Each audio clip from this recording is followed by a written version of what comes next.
سورہ اعراف کی آیت نمبر 123 ہے۔ اعوذ باللہ من الشیطان الرجیم، بسم اللہ الرحمن الرحیم۔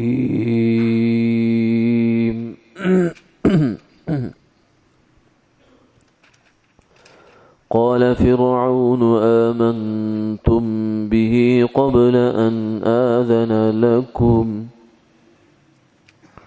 إن هذا لمكر مكرتموه في المدينة لتخرجوا منها أهلها فسوف تعلمون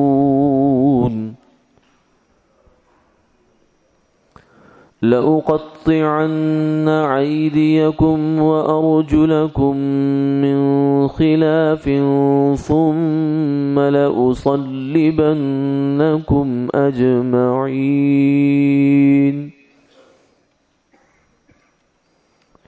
قالوا إنا إلى ربنا منقلبون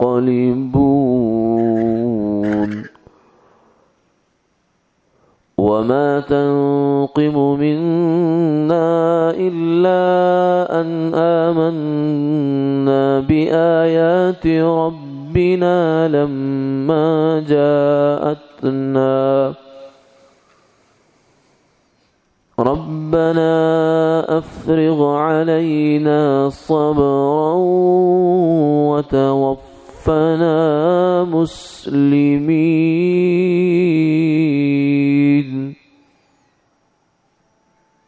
صدق اللہ العظیم۔ فرعون کہنے لگا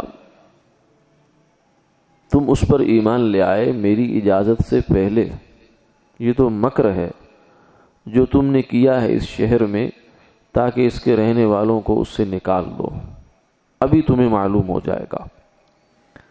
میں تمہارے ہاتھ اور پاؤں مخالف جانب سے کاٹوں گا، پھر تمہیں سب کو سولی پہ چڑھا دوں گا۔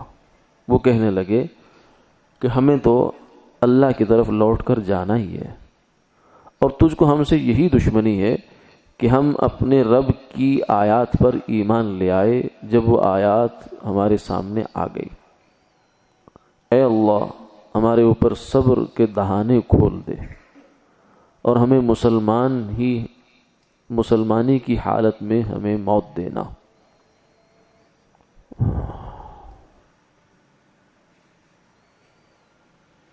جب جادوگروں نے موسیٰ علیہ السلام کا معجزہ دیکھا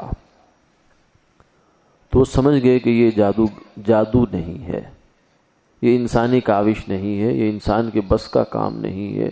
معجزہ کہتے ہی اسے ہیں جو انسان کے بس سے باہر ہوتا۔ ساری کائنات مل کر اس کی مقابلہ کرنا چاہے تو نہیں کر سکتی۔ وہ اللہ کی طاقت براہ راست استعمال ہو رہی ہے۔ ساری کائنات اللہ کی طاقت تو بہت بہت اونچی ہے، ایک فرشتے کے اندر کہتے اتنی طاقت ہے جتنی جن و انس کے اندر ہے۔ سارے انسان سارے جنات جتنی پاور جمع کر سکتے ہیں، جتنی طاقت انرجی ان کے اندر ہو سکتی ہے، وہ سب ایک طرف، اور ایک فرشتے کی طاقت ایک طرف۔ تو فرشتہ تو خود اللہ کا حکم ہے، تو اللہ کی طاقت کا کیا اندازہ ہے؟ اللہ کی قدرت کی کوئی انتہا نہیں، اس کی طاقت کی کوئی انتہا نہیں۔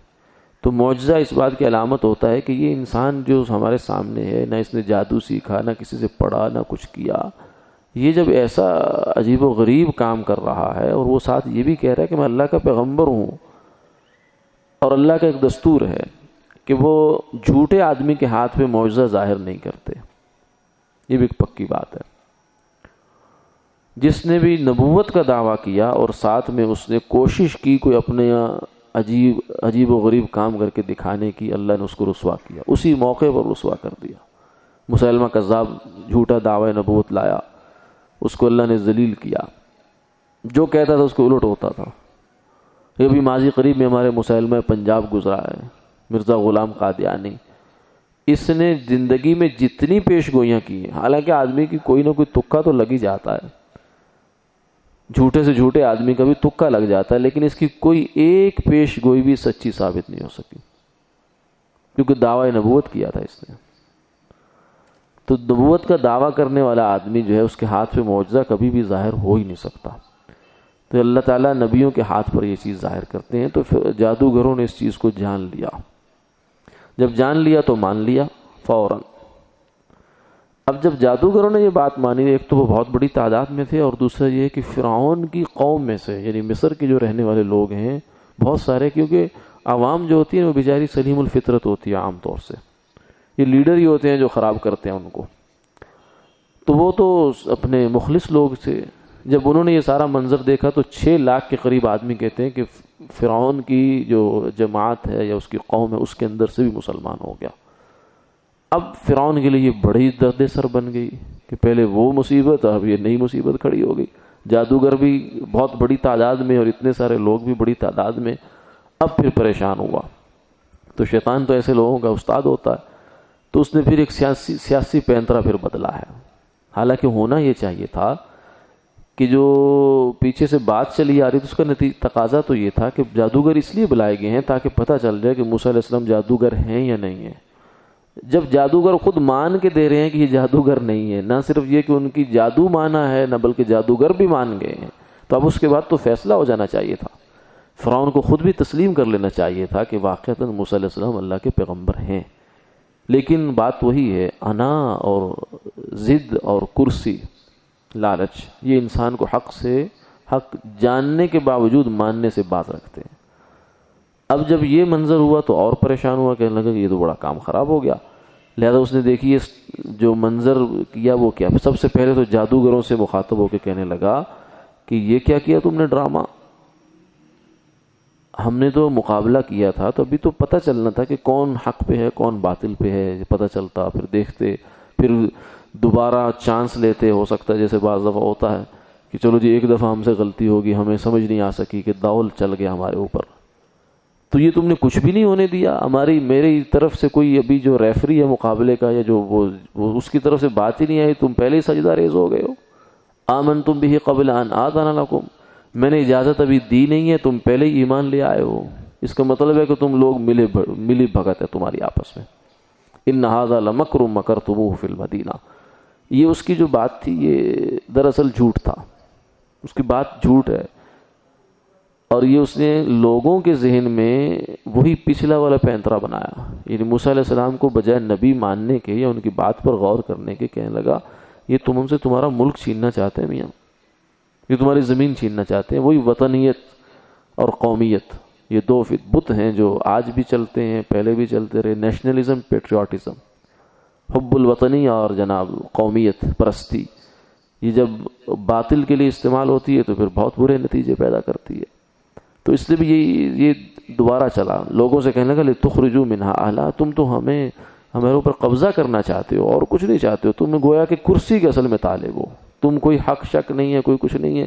یہ ایک طریقہ واردات ہوتا ہے، جو بھی حکمران ہوتا ہے اس کے خلاف کوئی بھی بندہ بات کرے تو اس کی سب سے بڑی کامیابی یہ ہوتا ہے کہ اسے کرسی کا بھوکا ثابت کر دے، بس کہ یہ تو اقتدار کا بھوکا ہے اس لیے میرے خلاف باتیں کر رہا ہے، بس یہی ان کا یہاں کارڈ چلتا ہے۔ اس نے بھی چلانے کی کوشش کی، لِتُخْرِجُوا مِنْهَا أَهْلَهَا فَسَوْفَ تَعْلَمُونَ، پھر اپنا روب اور دبدبہ بنانے کے لیے کہنے لگا کہ اب دیکھو تمہارے ساتھ کیا کرتا ہوں میں، تم نے تو گیم الٹ دی ساری، لَأُقَطِّعَنَّ أَيْدِيَكُمْ وَأَرْجُلَكُمْ مِنْ خِلَافٍ، تمہیں نشان عبرت بناؤں گا، تمہارے ہاتھ کاٹوں گا، دایاں ہاتھ کاٹوں گا، بایاں پاؤں کاٹ دوں گا، نہ چلنے کے قابل نہ کچھ کرنے کے قابل، اور تمہیں جو ہے پھر اس کے بعد پہلے کاٹنے کے بعد پھر تمہیں سولیوں پہ چڑھاؤں گا، تم نے اتنا بڑا ظلم کیا ہمارے ساتھ۔ یہ گویا کہ کہنے لگا وَلَأُصَلِّبَنَّكُمْ أَجْمَعِينَ، پھر سب کو سولی چڑھاؤں گا، نشان عبرت بنا دوں گا، یوں کر دوں گا وہ کر دوں گا۔ یہ جو بھبکیاں ہوتی ہیں حکمرانوں کی، گولی چلا دو اور فلاں کر دو، پھر یہ پکڑ لو دھکڑ لو، یہ اس طریقے کی اس نے یہ اپنا بیان جاری کیا۔ اب جادوگر آگے سے کیا کہنے لگے، قالوا انا الى ربنا منقلبون، تو جو مرضی کر لے، دیکھ آج تو اگر ہمیں زندہ بھی چھوڑ دے گا تو کیا ہم ہمیشہ اسی دنیا میں رہیں گے؟ نہیں، ایک دن موت آئے گی، اور اگر تو ہمیں مار کے بھیج دے گا تو تیرا احسان ہی ہوگا ہمارے اوپر، کیونکہ تو ہمیں مارے گا تو ہمارے اوپر ظلم کرے گا، اور ظلم جو ہوتا ہے مظلوم کے لیے جنت کا دھکا ہوتا ہے، اگرچہ لگتا دھکا ہے لیکن پہنچ جنت میں جاتا ہے۔ تو تیرا تو بڑا احسان ہوگا ہمارے اوپر۔ اس لیے ایک دوسری جگہ یہ بھی فرمایا فقض ما انت قاض انما تقضی هذه الحیات الدنیا، کہ اے فرعون تیرے جس سے جو ہو سکتا ہے کر گزرنا، تو دھمکیاں کیوں دے رہا ہے، تو عمل کر۔ یہ ہے ایمان کی طاقت۔ دیکھیے کہ ابھی اس سے پہلے جادوگر ہیں، جادوگر کافر ہوتا ہے، کفر ہوتا ہے جادو کے اندر، اور ایک لمحے پہلے وہ کافر تھے اور ایک لمحے پہلے بعد ان کا کیا نظام ہو گیا، اتنا مضبوط ایمان، اتنا مضبوط ایمان کہ سولی سامنے لٹک رہی ہے اور تلوار ہے اور ہاتھ پاؤں کٹنے کی باتیں ہو رہی ہیں، اور صرف باتیں نہیں ہیں، وہ کرتا تھا۔ اس کا اتنا ظلم، اتنے تو بچے اس نے مارے تھے، اتنا ظلم تو اس کے مشہور تھے، سب کچھ اس نے کر گزرنا تھا، صرف دھمکی نہیں تھی، لیکن اس کے باوجود ان کے پائے استقلال میں فرق نہیں آیا۔ حالانکہ جان بچانے کے لیے ایمان چھپانے کی بھی اجازت ہے، رخصت ہے اس بات کی، لیکن جب ایمان دل میں گھر کر جاتا ہے تو پھر اس کی خوشبو پھیلے بغیر رہتی نہیں ہے، پھر وہ چھپائے چھپتی نہیں ہے۔ اس لیے انہوں نے کہا کہ کوئی بات نہیں، تو یہ کام جو کرنا ہے نا کر گزر، بس تیرا زیادہ زور کس پہ چلتا ہے؟ ہمارے جسم پہ چلتا ہے، اس سے آگے تو کچھ نہیں کر سکتا۔ ہمارا جسم کو لٹکا دے گا، مار دے گا، تکا بوٹی کر دے گا، ان کو کیما بنا دے گا، اور کیا کر سکتا ہے تو؟ تیرے بس میں اور ہے کیا؟ اس کے علاوہ تو کچھ نہیں کر سکتا۔ انما تقضی هذه الحیات الدنیا۔ اور ہم نے تو جب جو کچھ اب دیکھ لیا ہے اس کے سامنے یہ کچھ بھی نہیں دنیا، یعنی آخرت ہمیں نظر آ گئی ایمان کی حالت میں، کیونکہ پیغمبر کے صحابی بن گئے وہ۔ ابھی اس سے پہلے وہ کافر تھے، اب وہ صحابی بن گئے ہیں، صحابہ، یعنی حضرت موسیٰ علیہ السلام کے ساتھی اور دوست، جنہوں نے نبی کی زیارت بھی کی ہے اور ان کے ہاتھ پر ان کے سامنے ایمان بھی لائے ہیں۔ تو یہ ان کا مقام ہے۔ اس سے سمجھ لیجئے کہ صحابہ کا مقام ایمان میں کیا ہے، کہ فرعون کے جادوگر تھے اور موسیٰ علیہ السلام تو جو ہے وہ اولو العزم پیغمبروں میں سے ہیں، لیکن آپ صلی اللہ علیہ وسلم کا مرتبہ تو بہت بلند ہے۔ ان کے ایک لمحے کے اندر کیا سے کیا ہو جاتا ہے انسان، یہ ہے صحبت کا اثر۔ تو اسی لیے آپ صلی اللہ علیہ وسلم کے جو صحابہ ہیں وہ بھی ایسے ہی تھے، ایک نظر میں کایا پلٹ ہو جاتی تھی، یعنی دیکھا ہے حضور کو ایمان کی حالت میں۔ اب وہ جنید بغدادی سے آگے، وہ بایزید بستامی سے آگے، وہ جنید شبلی سے آگے، وہ امام شافعی، امام حنیفہ سے آگے، وہ سب لوگوں سے آگے نکل جاتے تھے۔ ساری دنیا کے ولی، غوث، قطب، ابدال ادنا صحابی کے رتبے کو نہیں پہنچ سکتے، کیونکہ یہ فیض صحبت کا، فیض نبوت کا اثر ہوتا ہے۔ اور یہ کوئی پڑھنے پڑھانے سے، کتابوں سے، عقلیات سے، استدلالات سے اس کا کوئی تعلق نہیں ہوتا، اس کا تعلق صحبت سے ہوتا ہے۔ یعنی پیغمبر کی صحبت میں ایمان کی حالت میں انسان پہنچ گیا، اب اس کے دل کی حالت اور اس کے ایمان کا جو لیول ہے وہ کہاں سے کہاں پہنچ گیا، یہ ہے اس کا ایک نمونہ ہے۔ انہوں نے کہا کہ انا الی ربنا منقلبون، جو مرضی کر لے تو، تیرا بس ہی کیا چلتا ہے۔ پھر آگے اس کو جواب بھی دیا، کہنے لگے کہ یہ جو تو کہہ رہا ہے نا کہ تم شہر پہ قبضہ کرنا چاہتے ہو اور فلاں چاہتے ہو، فلاں چاہتے ہو، جھوٹ بول رہا ہے، اصل بات کیوں نہیں بتاتا؟ اصل بات یہ ہے کہ تجھے چڑ اس بات سے ہوئی ہے کہ ہم اللہ پر کیوں ایمان لے آئے، تجھے چھوڑ کر، تجھ گندے کو چھوڑ کر ہم خدا پر کیوں ایمان لے، اصل میں تجھے یہ تکلیف ہے۔ تو سیدھی سیدھی بات کر، لوگوں کو کیوں پاگل بناتا ہے، کیوں الو بناتا ہے کہ یہ تمہارا وطن چھیننا چاہتے ہیں، یہ کرسی چاہتے ہیں، یہ قبضہ چاہتے ہیں، یہ کیوں باتیں کر رہا ہے؟ سیدھی بات کر کہ تم ایمان لائے ہو اور مجھے ایمان سے چڑ ہے، تاکہ سب کو پتہ چلے کہ تو کیا ہے۔ وَمَا تَنْقِمُ مِنَّا إِلَّا أَنْ آمَنَّا بِآيَاتِ رَبِّنَا، ہم اپنے رب کی نشانیاں کھل کر ہمارے سامنے آ گئی، اس پر ہم ایمان لے آئے ہیں۔ اب یہ ایمان جس گھر میں آ جائے، جس دل میں آ جائے، وہاں سے نکل نہیں سکتا۔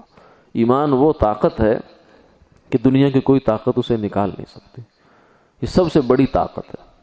جبھی تو، کیونکہ طاقت وہی ہے جو غالب آ جائے، تو ایمان جس دل میں آ جائے اس سے جب وہ نہیں نکلتا تو اس کا مطلب ہے ایمان سے بڑی کوئی طاقت نہیں ہے۔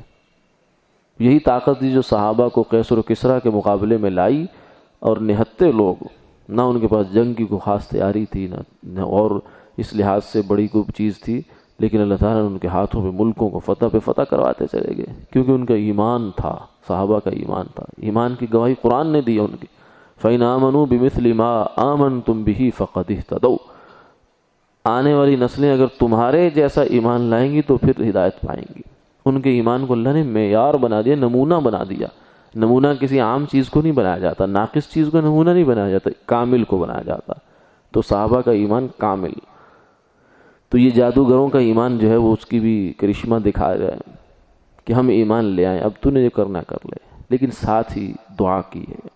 یہ بھی ان کی اعلیٰ درجے کی معرفت کی بات ہے کہ ان کو اللہ نے کتنا اپنا تعارف بھی کروا دیا. سب کچھ ان کو گویا کہ ایک نظر میں اور ایک لمحے میں وہیں کھڑے کھڑے میدان کے اندر ہی سارے ان کے یوں سمجھیے کہ سب سلوک بھی طے ہو گیا، سب مراحل طے ہو گئے، سب چیزیں طے ہو گئی ان کی، کہ ان کو سب چیزوں کی سمجھ آ گئی کہ اصل حقیقت کیا ہے اور انسان کو کیا ہونا چاہیے، کیسے ہونا چاہیے. یہ نہیں ہے کہ فرعون کے مقابلے میں تو وہ ڈٹے ہیں، وہ ڈٹنا چاہیے. باطل کے مقابلے میں مسلمان کو ڈٹنے کا حکم ہے. اسی لیے فرمایا کہ عام حالات میں اکڑ کر چلنا منع ہے، تکبر کی علامت ہے، لیکن میدان جنگ میں تکبر کر کے چلنا اللہ کو پسند ہے، کیونکہ وہاں اللہ کے دشمن کے سامنے تکبر ہو رہا ہوتا ہے. تو فرعون کے سامنے تو ان کا لب و لہجہ یہ ہے کہ تو نے جو کرنا ہے کر لے، تو کیا جو ہے سر کھا رہا ہے، ہمارا دماغ خراب کر رہا ہے، تو جو کرنا ہے کر لے، جا شاباش. لیکن ادھر ان کا اللہ کے حضور میں جو نیاز ہے وہ دیکھیے، ربنا افرغ علینا صبرا، کہ اللہ ہم ٹھیک ہے، سب کچھ ہیں، آپ ہی کی توفیق سے ہم ایمان لائے، آپ ہی کی توفیق سے ہم نے صبر ہوا ہمارے اندر، اب صبر کے دہانے ہمارے اوپر کھول دے، کیونکہ آزمائش بڑی آنے والی ہے. جو یہ کہہ رہا ہے یہ بدبخت یہ کر گزرے گا، لیکن ایسا نہ ہو کہ یا اللہ اس آزمائش کے دوران ہم پھسل جائیں اور ایمان سے ہم پیچھے ہٹ جائیں. اس بات کا خوف لگا ہوا ہے. سوائے انبیاء علیہ الصلوۃ والسلام کے باقی ہر انسان کو، ہر مسلمان کو یہ خوف ہوتا ہے اور ہونا چاہیے کہ ایسا نہ ہو کہ دنیا میں تو بہت کمائیاں کی میں نے، بہت مارے، لیکن جاتے ہوئے ایمان سے ہاتھ دھو کے چلا گیا. یہ نہیں ہونا چاہیے. اس لیے فرمایا ربنا افرغ علینا، اللہ تعالیٰ کے حضور گڑ گڑانے لگے کہ اللہ تو ہمارے اوپر صبر کے دہانے کھول دے، وثبت اقدامنا، اور ہمارے قدم جما دے، وتوفنا مسلمین، اور ہمیں یا اللہ دنیا سے بس یہ کچھ چند لمحے کی کہانی رہ گئی، یا اللہ تھوڑے ہی وقت رہ گیا، یہ اب اس کے کارندے ہمیں پکڑیں گے، پکڑ کے ہمیں جلا دیں گے، سولی پہ چڑھا دیں گے، ختم کہانی. لیکن یا اللہ انہی لمحوں میں ہمیں ثابت قدم رکھنا، ہمارا ایمان ڈگمگا نہ جائے، ہمارے قدم جو ہے وہ اس راہ ہدایت سے ہل نہ جائیں، دائیں بائیں نہ ہو جائیں، ذرا بھی زیادہ ہدایت سے ہٹ نہ جائیں یا اللہ. اس لیے ہمیں اس پر ثابت رکھنا، صبر عطا فرمانا، اور ہمیں اسلام کی حالت میں آخری ہماری سانس اکھڑے. یہ جادوگروں نے ہمیں یہ سبق دیا ہے کہ حق جب انسان پہ واضح ہو جائے تو پھر اس کو قبول کرنا چاہیے. پھر انسان یہ نہ دیکھے کہ اب میری عزت جاتی ہے یا کیا جاتا ہے. آخر وہ بھی جادوگر بھی تو ایک مقام رکھتے تھے معاشرے میں. یہ تھوڑی ہے کہ بالکل ہی وہ کوئی نیچے سے اٹھ کر آ گئے تھے لوگ، نہیں. ان میں سے کتنے تو مہا قسم کے گرو ہوں گے، استاد ہوں گے، بہت کچھ ہوں گے، بڑے بڑے لوگ. آخر کو عام لوگ تو نہیں بلائے ہوں گے اس نے، لیکن انہوں نے سب کچھ چھوڑا. انہوں نے کہا ہم حق کے سامنے ہماری کوئی نہیں ہے. تو اب دیکھیے اللہ نے قیامت تک کے لیے ان کا نام قرآن میں شامل کیا ہے، اور آخرت کی جو کامیابیاں ان کے قدم چوم رہی ہیں. لیکن جو فرعون یا اس کے جو ملا تھے، جو سردار تھے، اس کے ساتھ کے اس کے جو چودھری تھے، نواب تھے، وہ سب ذلت کے شکار ہوئے، اور ابد الآباد تک النار یعرضون علیہا غدوا وعشیا، آگ صبح و شام آگ پر پیش کیے جاتے ہیں. ویوم تقوم الساعہ، اور قیامت والے دن اللہ فرمائیں گے ادخلوا آل فرعون اشد العذاب. فرعون کی جو حواری ہیں، فرعون سمیت، ان کو سب سے سخت عذاب میں داخل کرو. یعنی کافروں میں سے بھی سب سے سخت عذاب ان کو ہوگا. کیوں؟ اس لیے کہ حق واضح ہونے کے بعد بھی ماننے میں پسو پیش کرتے رہے اور اس کو مان کر نہیں دیا. اللہ تعالی ہدایت عطا فرمائے اور گمراہی سے سب کی حفاظت فرمائے. آمین آمین یا رب العالمین. وآخر دعوانا